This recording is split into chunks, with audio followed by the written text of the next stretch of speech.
সংবাদ মাধ্যমৰ বন্ধু বান্ধৱীসকল বৰ্তমান সময়ত এই নিৰ্বাচনৰ এক ব্যস্ততাপূৰ্ণ সময়ত ভাৰতবৰ্ষত বিশেষত এটা চৰ্চিত বিষয় হৈছে কোভিড ভ্যাকচিন।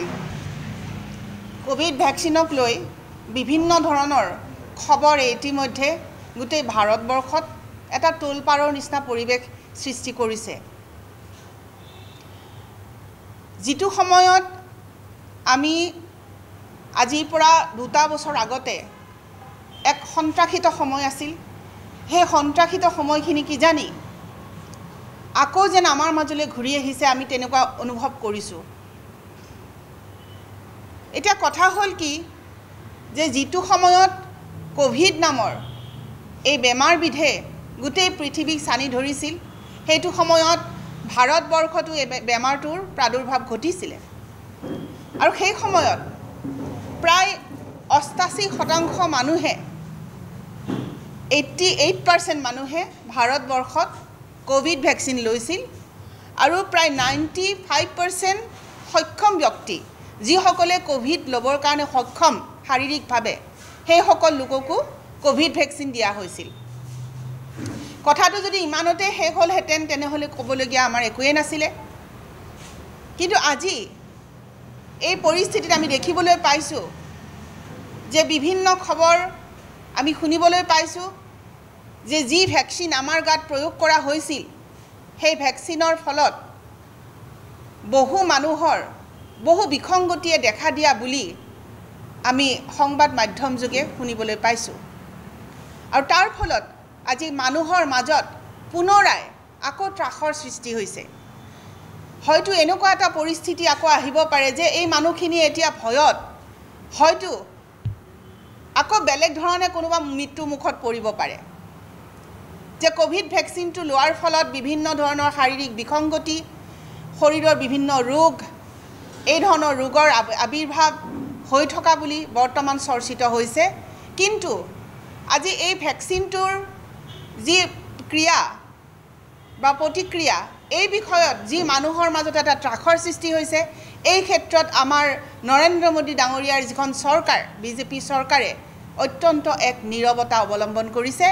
এই কথাই আমাক বৰ চিন্তিত কৰি তুলিছে, কাৰণ এই সময়খিনিত মানুহৰ মুখে মুখে প্ৰশ্ন যে সেই সময়ত সকলো মানুহকে ভ্যাকচিন ল'ব লাগে বুলি চৰকাৰৰ ফালৰ পৰা কোৱা হৈছিল আৰু ভ্যাকচিন নল'লে এয়াৰপৰ্টলৈ যাব নোৱাৰিছিল, ৰেলৰ ষ্টেচনলৈকে যাব নোৱাৰিছিল বা ৰেলত যাত্ৰা কৰিব নোৱাৰিছিল, এৰোপ্লেনত যাত্ৰা কৰিব নোৱাৰিছিল, এখন দেশৰ পৰা অন্য এখন দেশলৈ যাব নোৱাৰিছিল, এখন জিলাৰ পৰা অন্য এখন জিলালৈ যাব নোৱাৰিছিল, চুবুৰীয়া ৰাজ্যলৈ যাব নোৱাৰিছিল। এনেকুৱা এটা পৰিৱেশ পৰিস্থিতি আমাৰ হৈছিল আৰু চাৰ্টিফিকেটখন নহ'লে বা ভ্যাকচিন লোৱাৰ তাৰিখ নহ'লে, আমি দেখুৱাব নোৱাৰিলে আমাক কলৈকে যাবলৈ দিয়া নহৈছিল। অন্য হাতেদি যিসকল ব্যক্তিয়ে ভয় খাইছিলে ভ্যাকচিন ল'বলৈ, সেই সকল ব্যক্তিক ধৰি আনি আমি সংবাদ মাধ্যমৰ যোগে দেখিছিলোঁ যে মাৰপিট পৰ্যন্ত কৰা হৈছিলে, ৰ'দত বহুৱাই থোৱা হৈছিলে, বিভিন্ন ধৰণৰ ভয় দেখুৱাই ভাবুকি দেখুৱাই তেওঁলোকে ভ্যাকচিন ল'বলৈ বাধ্য কৰাইছিল বা ভ্যাকচিন দিছিলে। কিন্তু সেইখিনিতে কথাখিনি শেষ নহ'লগৈ।